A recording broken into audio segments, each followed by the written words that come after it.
Party എല്ലാ കാര്യങ്ങളും വിലയിരുത്തുമെന്ന് BJP. നേതാവ് വി. മുരളീധരൻ തിരുവനന്തപുരത്ത് മാധ്യമങ്ങളോട് സംസാരിക്കുകയായിരുന്നു അദ്ദേഹം. പാലക്കാട്, ചേലക്കരയിലും വയനാട്ടിലും എന്താണ് സംഭവിച്ചത് എന്നതിനെക്കുറിച്ച് അറിവില്ല.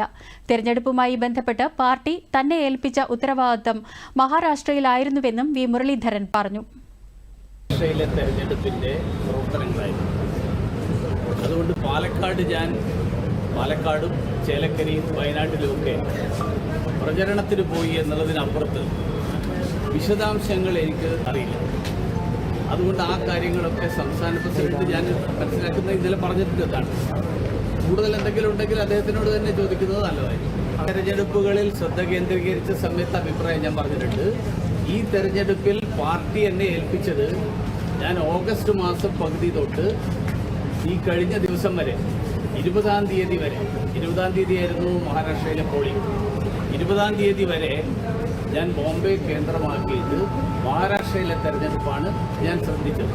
അതുകൊണ്ട് ഇവിടെ എന്തൊക്കെയാണ് പ്ലാൻ ചെയ്തത്, എന്തൊക്കെ നടപ്പിലായി, എന്തൊക്കെ നടപ്പിലായില്ല, അതൊക്കെ പാർട്ടി വിലയിരുത്തും. ഇനി ഈ ഘട്ടത്തിൽ എന്തെങ്കിലും പറയാനുണ്ടെങ്കിൽ അതെന്തായാലും ഇന്നലെ പറഞ്ഞതിന് അപ്പുറത്ത് എന്തെങ്കിലും പറയാനുണ്ടെങ്കിൽ പ്രസിഡന്റ് പറയും.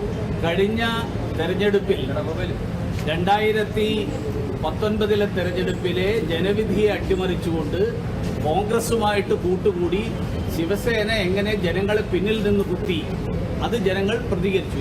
അതാണ് മഹാരാഷ്ട്ര തെരഞ്ഞെടുപ്പിന്റെ പ്രത്യേകത.